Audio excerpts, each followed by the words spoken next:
Essa é uma história em que Jesus chega na sinagoga e tem diversas pessoas, e lá está um homem que tinha uma das mãos atrofiada.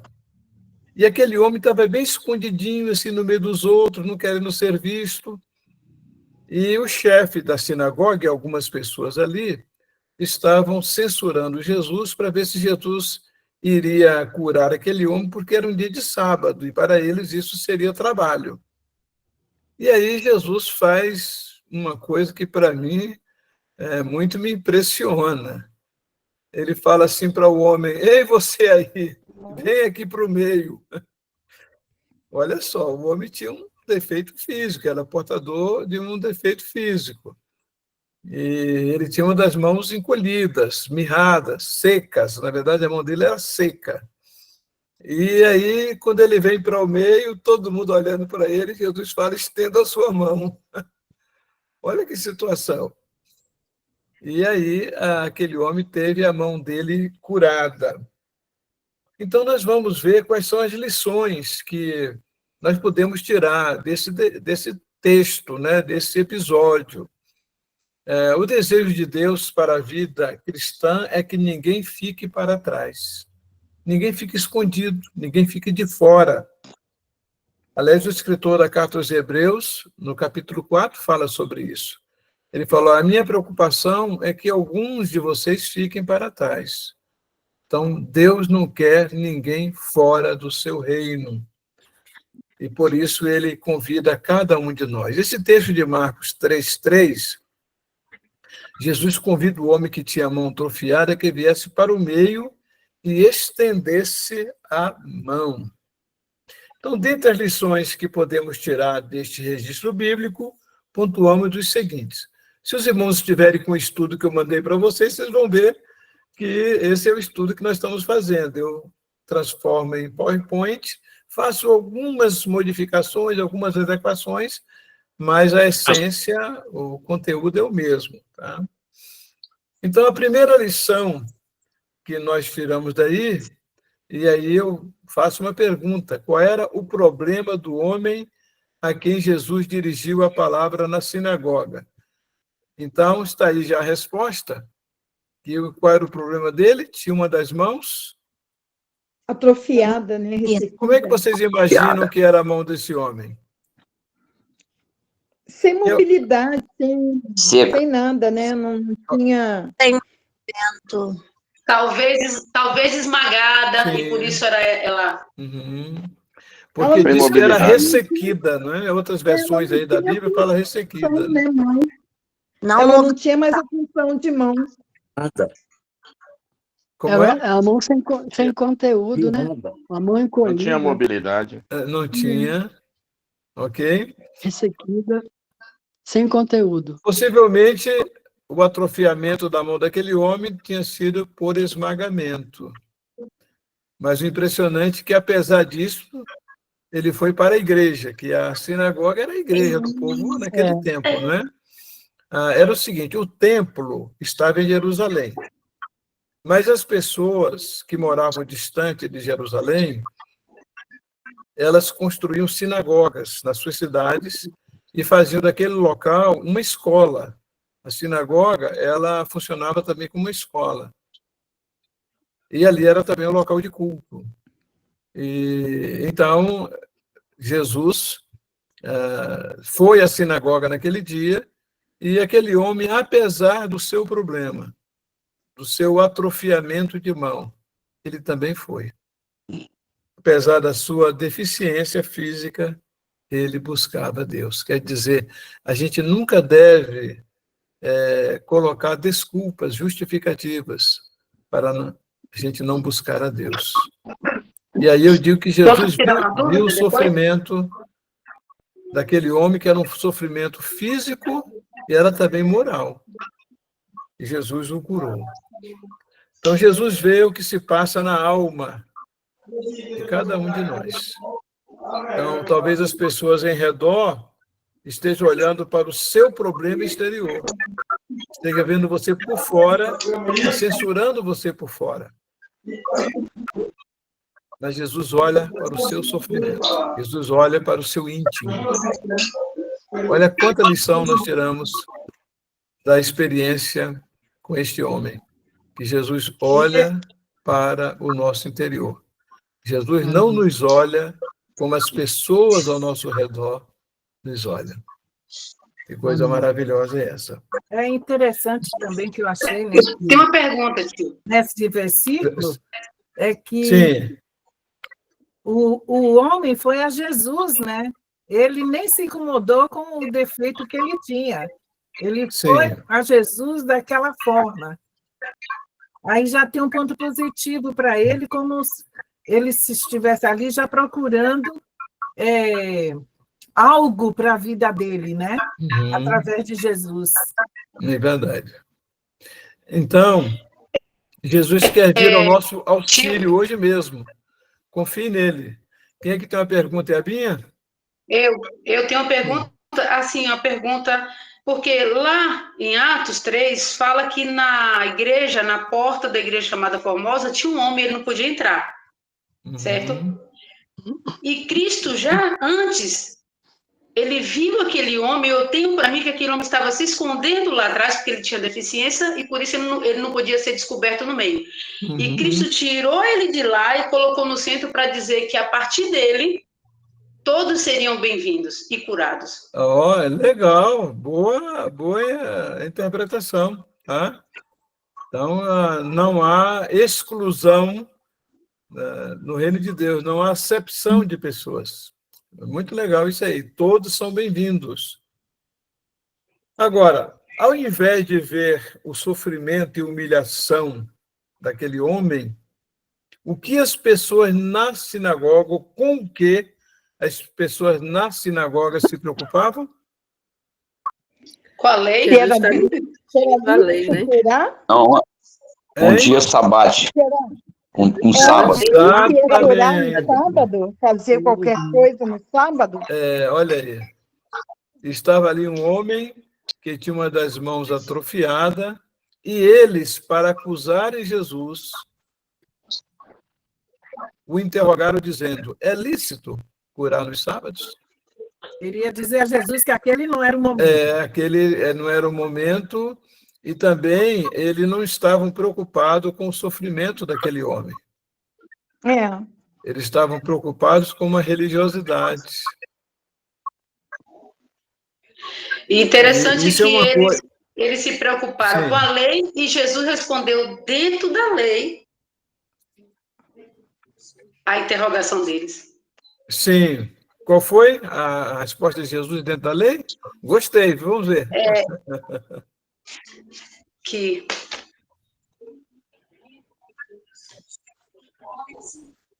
qual dentre vós será o homem que, tendo uma ovelha, se num sábado ela cair numa cova, não lançará a mão dela e a voltará, ou seja, estará de volta. Ou seja, não é porque é um sábado que eu não posso ser benevolente, ser bom, né? Porque isso não é um trabalho, né? Isso é uma ação que engrandece a Deus. Então, nós vemos nisso aí Jesus jogando no rosto deles a hipocrisia deles.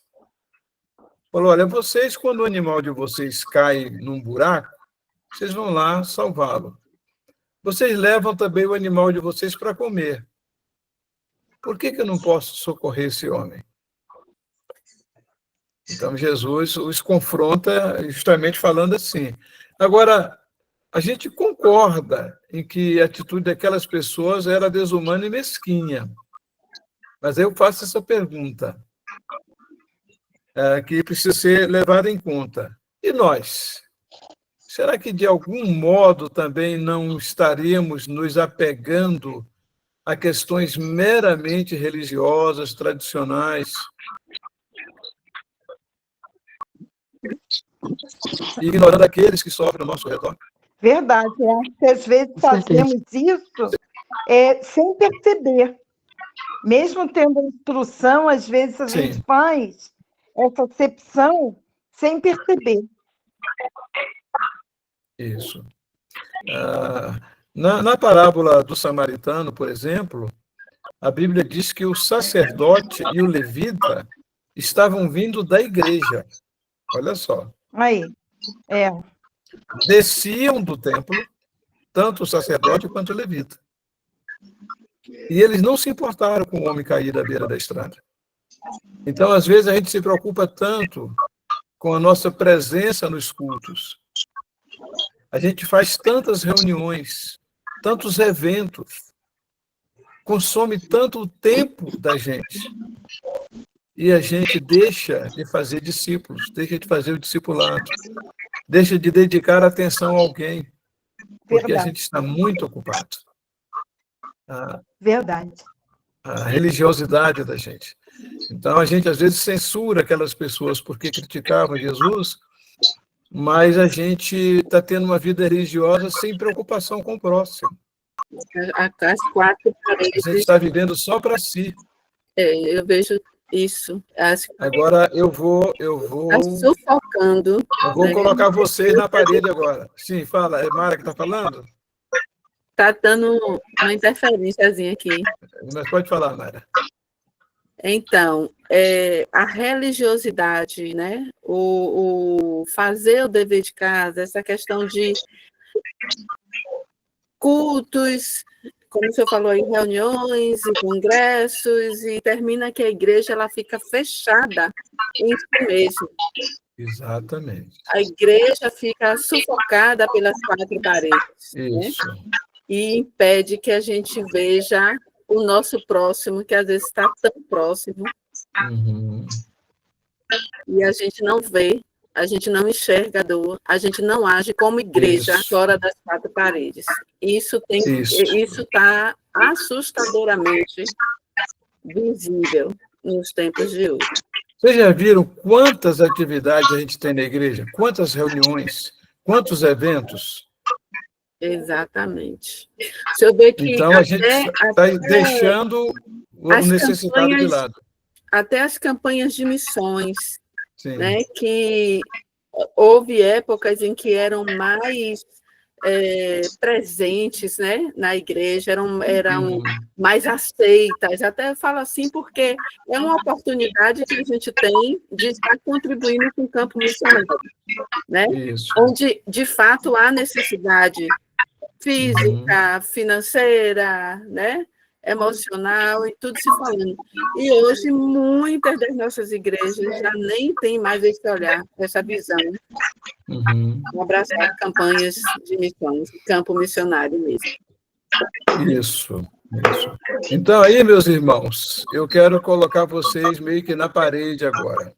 Pastor. Uma vez aí no Rio, eu chamei alguns pastores para a gente conversar e nós fomos almoçar juntos. Então, quando nós estávamos almoçando, eu falei para eles, eu quero fazer uma pergunta para vocês. Quanto vocês investem em Deus todos os dias? Aí um deles falou assim, Joselito, eu tenho mesmo que responder essa pergunta? Eu falei, tem sim. E a minha pergunta para vocês, essa pergunta que eu vou fazer é bastante incômoda, hein? Não é sobre oração, não. Ô, Binha, reveja seu microfone aí, porque está aparecendo para mim aqui como isso, está dando interferência. Então, veja só. Quantas pessoas vocês estão discipulando? Pensem sobre isso. Então, Jesus mandou a gente fazer discípulos. E ele disse assim, ide. E muitos de nós estamos esperando que as pessoas venham. Então, é muito importante que a gente reflita sobre isso. Quantas pessoas atrofiadas por aí, com a vida atrofiada, precisando de alguém se lembrar, de dar uma palavra, de fazer uma oração. Entendeu? Então, é muito importante a gente refletir sobre isso, porque a gente está com a agenda da gente muito cheia e a gente não tem tempo para os atrofiados, para aqueles que estão precisando. É uma coisa para a gente refletir sobre isso, tá, meus irmãos? Conforme Marcos 3:3, o que Jesus ordenou que o homem fizesse? Fosse até ele. Como? Que fosse... o homem fosse até Jesus, né? Até onde ele estava. Mas qual foi a palavra que Jesus disse? Vem para o meio. Vem para o meio. Bia, quando você for falar, você abre seu microfone. Depois de você parar, você... Isso. Muito bom. Que eu estou participando demais, eu quero dar oportunidade para outras. Então, vejam só. Jesus disse o quê? Venha para o meio. Venha para o meio. E esse meio a gente pode interpretar de várias formas. Não é? Porque, como a irmã falou, né? A irmã Adna, né? O homem queria muito aquele encontro. Ele foi ali porque ele queria aquele encontro pessoal. Sim. Porque se a gente analisasse de outra forma, ou talvez até no nosso contexto hoje, talvez nós levantasse e dissesse assim, Jesus está assediando essa pessoa. Mas a pessoa respondeu ao convite porque ela foi ali para aquilo. Ele foi ali para ter aquele encontro. Mas não é a verdade? Hoje, uma pessoa que está se escondendo atrás de uma deficiência física, ela nem sempre tem uma boa visão social de ser exposta no meio, publicamente ali, dessa forma. Né? Então, a gente podia dizer assim, não, Jesus está assediando, né? Isso é um assédio moral. Mas o homem foi ali porque queria esse encontro. Agora, vocês estão vendo aí que qual foi a primeira coisa que Jesus disse para o homem? Cadê você? Venha para o meio. Antes de ir para o meio, falou o quê? Estenda a mão. Ordenou, né? Levanta-te. O quanto nós precisamos nos levantar. Às vezes a gente está muito acomodado, a gente está muito no conforto da vida da gente. Ou então a gente está tão prostrado que não tem forças para se levantar. Então, são duas situações distintas. Então, a primeira ordem foi levanta-te. E agora, vem para o meio. E esse vir para o meio, como é que vocês interpretam ele? Alô, pastor. A minha versão fala fique de pé. Pode falar. A minha versão em Marcos 3:3, a versão da minha Bíblia em Marcos 3:3 fala fique de pé. Que legal! Fique de pé. É bom, muito bom. É a King James. A versão King James. Fique de pé. Exatamente. Fique de pé. Não fique prostrado. Vamos levantar. Vamos levantar. Agora, esse vir para o meio, o que vocês entendem aí? Vocês entenderiam vir para o meio? Como poderíamos aplicar para nós hoje? Eu penso o seguinte, hoje eu estava falando com uma pessoa e eu disse para ela, olha, não tenha medo de... Eu não usei essa palavra, mas de vir para o meio e falar com Jesus que você está precisando de ajuda. Não tenha medo de se expor perante o Senhor, né? Então, assim, são várias interpretações, mas eu penso que Jesus poderia estar falando com ele, olha, levanta a cabeça, toma uma atitude e vem até mim. Porque, às vezes, a gente tem medo de expor os nossos problemas para as pessoas e até mesmo para Deus. De você se rasgar perante o Senhor, né? Então, eu interpreto dessa forma. É isso aí. Jesus o convidou a levantar-se e vir para o meio, para o ponto convergente de todos os olhares. Quem é portador de determinadas deficiências físicas, às vezes procura se esconder. Ou quem, por exemplo, tem o portador de deficiência física de uma mão, por exemplo, né? Ela procura, de algum modo, camuflar aquela área do corpo em que ela tem uma deficiência. E aí, Jesus fala, olha, você vai ter que vir do jeito que você está. Vocês percebem que Jesus não o curou antes dele no meio?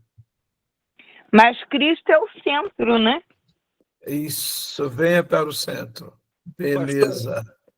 Cristo é o centro de tudo. Então, quando ele chama, vem para o meio, vem para mim, vem até mim. Isso, exato. Ele é o centro, exatamente. Ele vem para mim, exatamente. Posso explanar um pouquinho a respeito disso, muito rapidamente? Sim, claro. Por isso que eu falei que ia falar a respeito de você hoje, Luiz. Até por falar de cadeira, literalmente, né? Há 42 anos, não sei se todos viram, há 42 anos que eu uso uma cadeira de roda.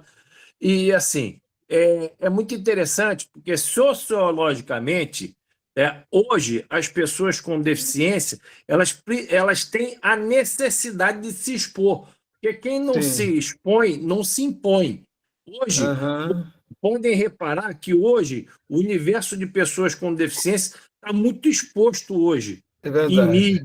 Em mídias, em vários eventos, em várias atividades, entendeu? Ações afirmativas e sociologicamente. Eu acho que esse texto é muito interessante do ponto de vista também, porque assim, tudo que eu já venho alimentando essa ideia, e ele só pode me ajudar, porque assim, Deus e Jesus, ele trabalhou muito no corpo das pessoas. Sim. Trabalhou muito no, assim, a minha obra-prima é o corpo, é o ser humano, eu vou trabalhar nele. Né? Ou eu mato, ou eu conserto, ou eu deixo desse jeito, é sempre em cima da questão física. Né? Mas nesse texto, psicologicamente falando, vem para o meio, é se expor, é mostrar que, assim, quantos de nós, não é? Eu ouvi falar aí, que se esconde atrás de uma deficiência. Muitas vezes a deficiência está escondida em nós. E a nossa deficiência, às vezes, é a deficiência até de falar: olha, eu estou aqui, eu sou cristão, eu quero te ajudar. Eu acho que o cerne da questão hoje, que está sendo discutido, é se expor, colocar as nossas deficiências até de falar de Jesus. Às vezes você está num centro ali, até porque assim, tem que não frequentar roda de escarnecedor, mas às vezes a gente está num local que não é cristão. Será que a gente tem coragem de levantar a mão? Eu queria falar de Jesus para vocês. Levantar no ônibus, eu queria falar de Jesus. Você conhece Jesus? Seja na fila, seja no ônibus, seja em qualquer lugar, no trabalho, na escola. Queria falar de Jesus para você. Tem um minutinho para me ouvir?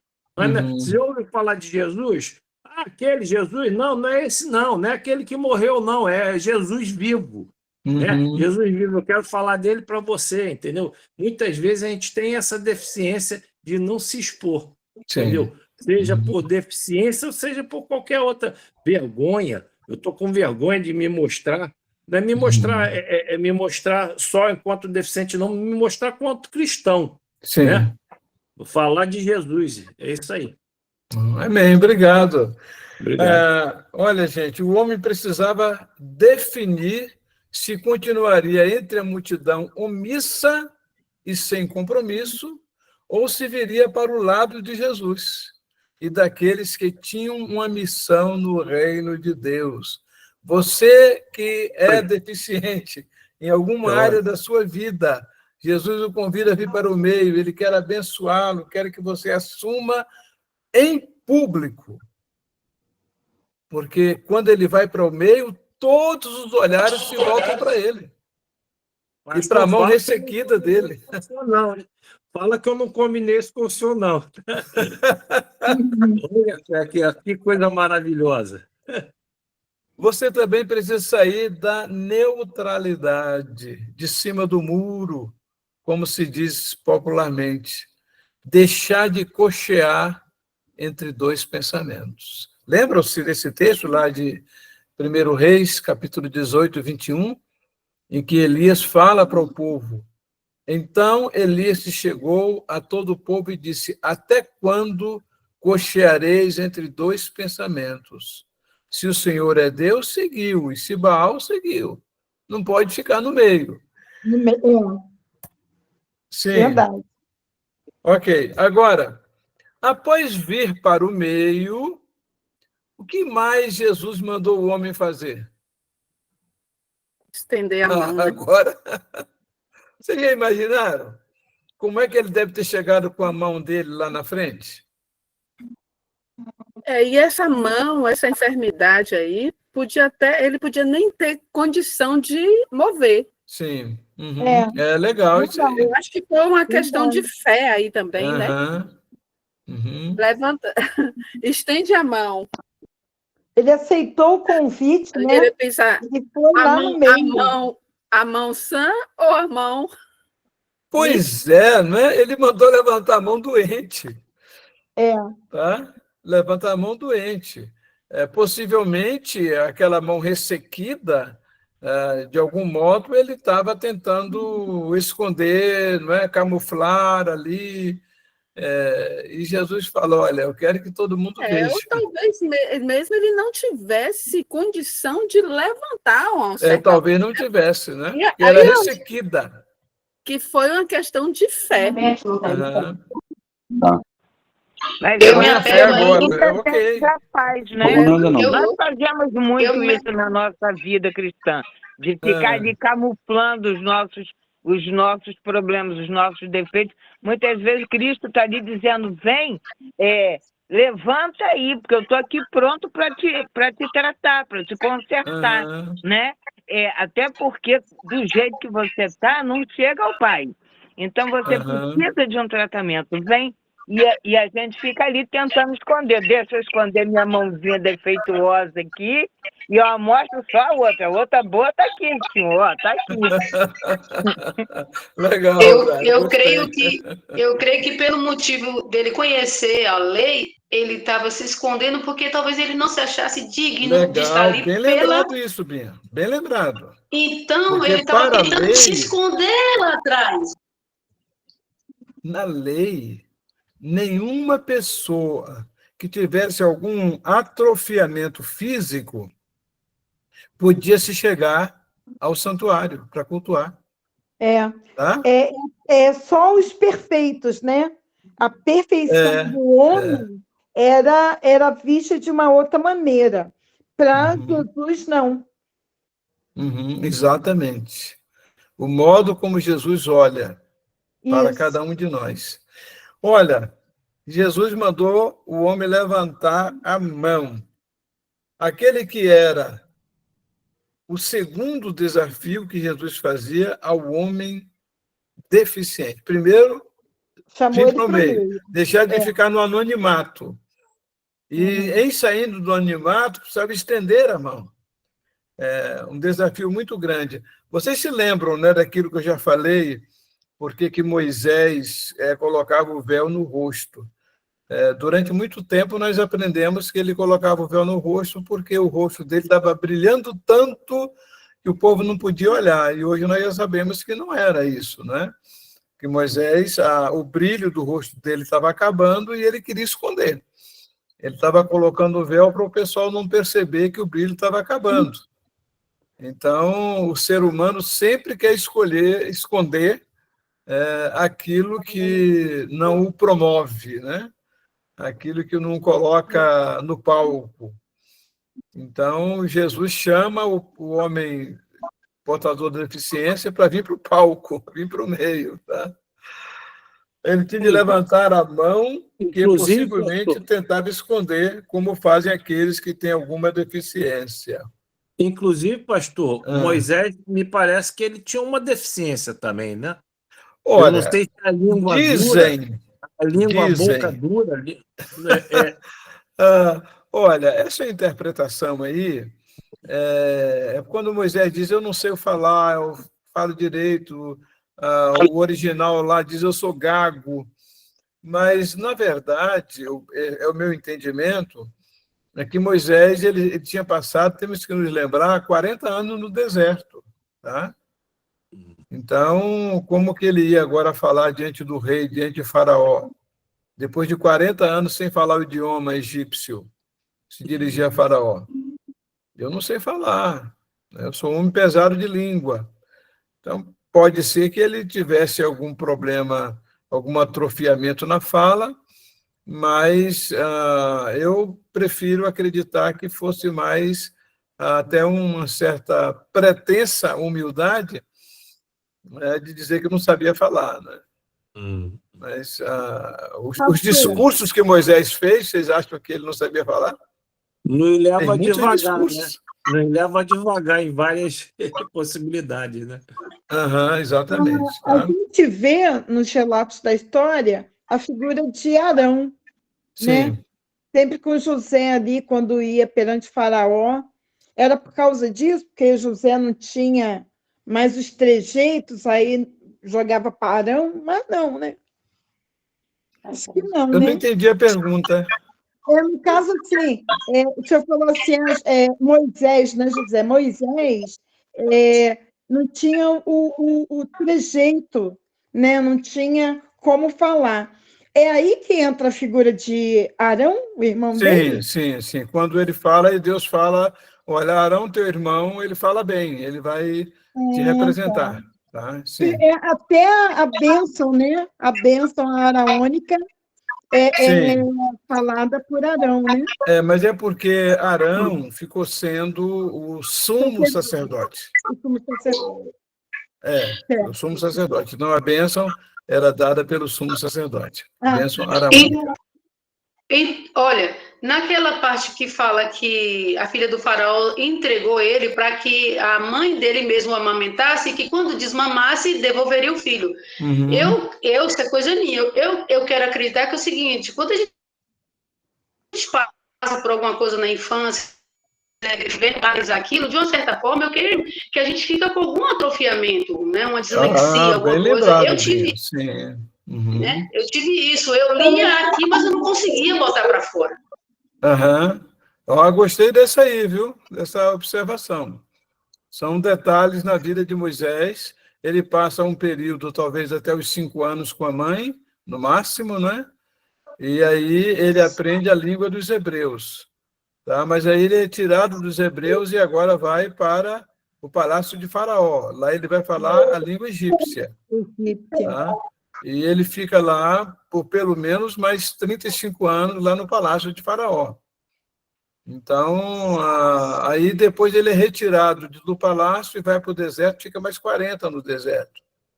Então, tem uma questão linguística aí que seria bom a gente estudar realmente esse trauma que ele pode ter tido na infância, sim. Gente, a mão atrofiada em nossa vida pode ser aquela que é mantida encolhida e escondida. Vem para o meio. Ou pode ser alguém que imagina não poder fazer nada e que não serve no reino de Deus. Muitas pessoas que vivem só para si. A vida dessas pessoas tem sido em torno de si mesmas. Elas trabalham para si, estudam para si, vivem para si. E a palavra de Deus diz que ninguém vive para si. Ou pelo menos não deveria. E ainda não estendeu a mão a essas pessoas, isto é, toda a vida dela para Jesus. E aí, um membro atrofiado torna-se cada vez mais atrofiado e menos útil ao corpo. Quem é cadeirante, não é, Luiz Cláudio, sabe disso, né? A perna que a pessoa não movimenta, a pessoa muitas vezes desenvolve o tronco para cima, não é? Os braços, e a perna ela vai cada vez mais minguando, né? E aí tem as consequências que você teve aí também, né, Luiz Cláudio? De escáries, de feridas, né? São vários tipos de deficiências, né? E assim, no meu caso, eu tenho uma lesão raquimedular que ela é alta, não me atrofiou muito as pernas. As pernas é mais ou menos, lógico que não é igual era antes, mas não me atrofiou muito. Mas quanto mais baixa a lesão, mais seca vai ficando as pernas. Sim. Então, o membro, quando a gente não exercita o membro na vida espiritual, né, ou quando um crente não é exercitado no corpo de Cristo, esse membro ele fica atrofiado também. É importante que ele venha a Jesus para ser ele se torna ainda mais doente, o membro desse corpo, quando a mão ou a vida é estendida e aberta ao reino de Deus, seu atrofiamento é corrigido, torna-se mais útil ao corpo de Cristo e às demais pessoas. O quanto nós precisamos vir para o meio e estender a nossa mão. Tá? E aí o convite, venha para o meio dos que estão com as mãos estendidas e participando da obra do reino. Agora, a pergunta de número 5. Conforme Mateus 12, 20, o que Jesus não faz?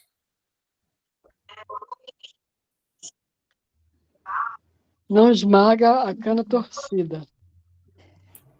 Ele não esmaga a cana quebrada e não A cana quebrada, apaga o borrão que fumega até que faça triunfar o juízo. Então, Jesus, ele não esmaga a cana quebrada e não apaga o pavio que fumega, o tição que fumega. A torcida, não é? Torcida que então, quem já usou lamparina, a querosene, quem sabe, quem conheceu, sabe como é que é isso. Então, a cana esmagada a gente ainda conhece hoje, quando faz garapa, né? que passa caldo de cana, né? Garapa é na Bahia, né? Que faz caldo de cana. Então, aí a cana sai esmagada, tá? E Jesus disse que mesmo uma pessoa que estiver esmagada, ele não vai acabar de quebrar essa pessoa. E o pavio que fumega é aquela lamparina que a luz se apagou, mas ela ainda tem uma fumacinha. Olha que coisa linda. Muito lindo. A mesma coisa que chutar o cachorro morto. Deus não chuta cachorro morto, né? Não pode. Então, é linda essa comparação, essa analogia aí, de que muitas vezes nós somos como uma cana quebrada. Muitas vezes fomos esmagados pela vida. Muitas vezes a nossa luz se apagou e a gente está só com a fumacinha, né? Só fumegando. E Jesus disse que ele não vai apagar, não vai acabar de apagar. Pastor Joselito? Sim. Pastor Joselito? Sim, Paulo. A minha versão, depois da cana esmagada, a minha versão fala assim: até o nosso juízo e vitória.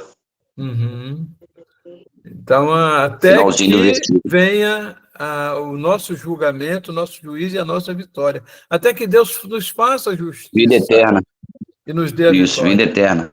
A minha diz que até que faça vencedor. Olha só, é isso aí. Então, Deus vai continuar nos abençoando e nos ajudando nesse nosso caminhar. Como Ele é maravilhoso. Por isso que Ele convida os cansados e oprimidos, que foi o nosso estudo semana passada, não é? Disse também que quem vier a Ele, Ele não vai lançar fora.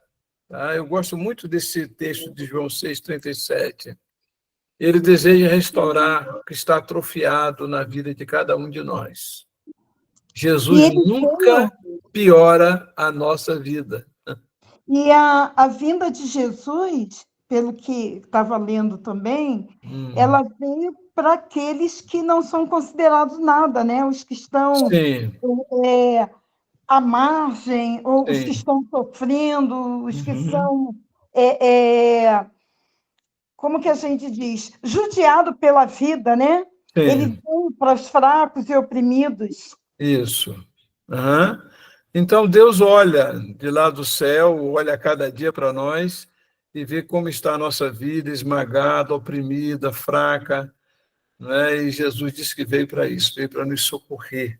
Então, ele liberta o oprimido, ele dá alívio ao cansado, e ele perdoa todos os nossos pecados. Amém. E aí, finalizando, quem pode compartilhar algo que foi diferente nesse estudo, que abençoou a sua vida, que foi uma novidade para você? Alguém pode compartilhar aí? Para mim foi a primeira vez que eu participei. Eu nunca tinha participado de estudo online, que eu nem sabia como entrar. Aí minha esposa me deu uma dica aqui, como é que entrar, se eu conseguir. E para mim foi, É sempre a mulher que sabe mais, né, rapaz? Para mim foi bom. Para mim foi bom participar bom. desse estudo. Gostei. Que bom, Paulo. Fico feliz por isso, viu? A sexta pergunta que o pastor faz é: em que esse estudo foi especial para você?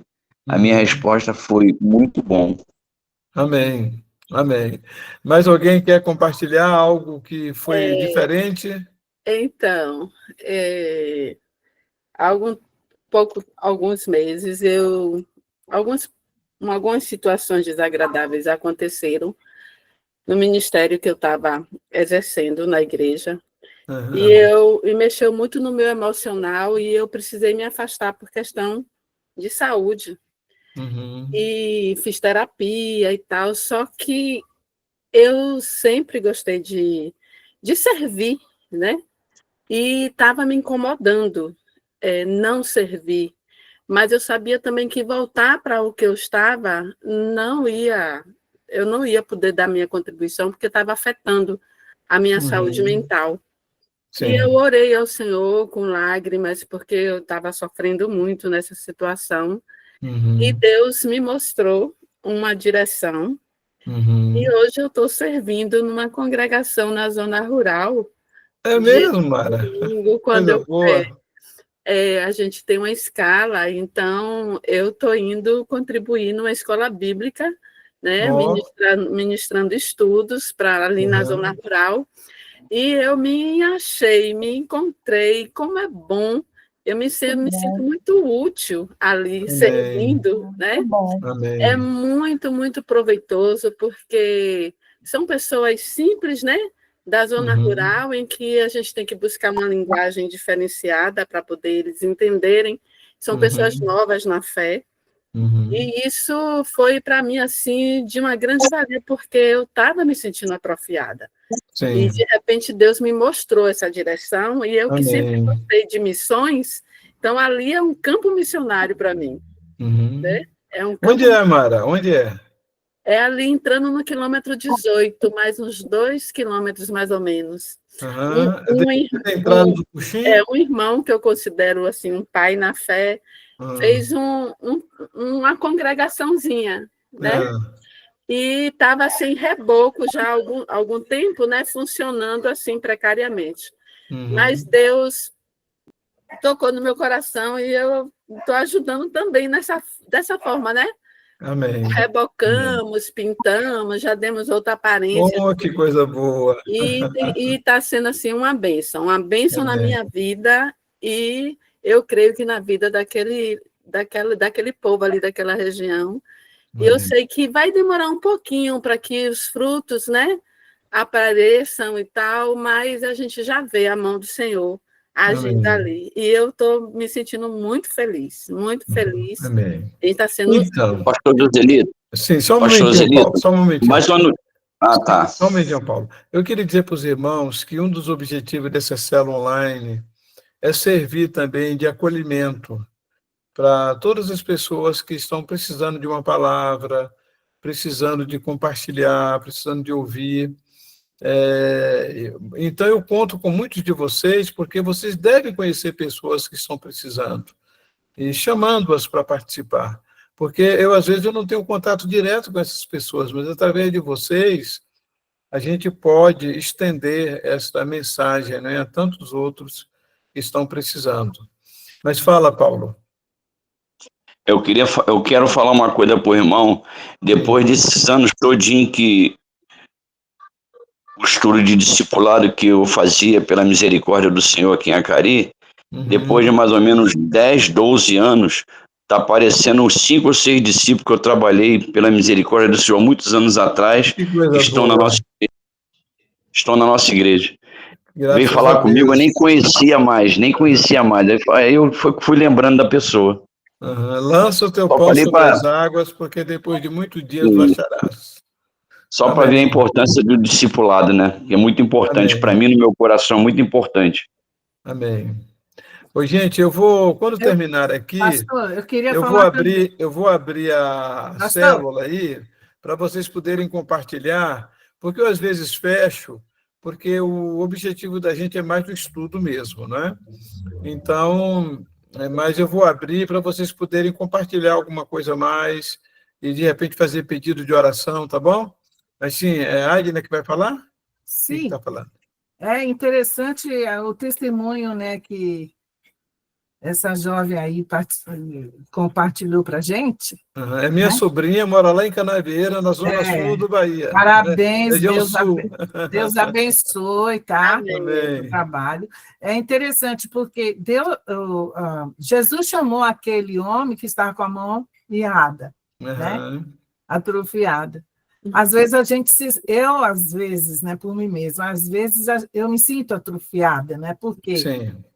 A gente vê a necessidade que existe na igreja da nossa participação em alguma coisa. E, às vezes, a gente não vai, não se prontifica, não se apresenta, né, para fazer alguma coisa. Eu passei várias decepções na área da música, porque toda a minha vida eu trabalhei com música, e teve uma época que eu dizia que eu nunca mais ia servir a igreja. Mas, de repente, eu orava a Deus, né, que cuidasse do meu coração, de repente essa coisa foi mudando. Amém. Mudando. E eu já trabalhei, quando precisam de pessoas para trabalhar com crianças, com coral, ensinar música, vou lá, já trabalhei com aqueles... o PEP, né? Já trabalhei com o PEP, ensinando música para a criança do PEP, as crianças do PEP, e também no coral, né? Eu participo muito, e às vezes, quando acontece alguma coisa, não vou, alguém me cobra. Então, é interessante isso, porque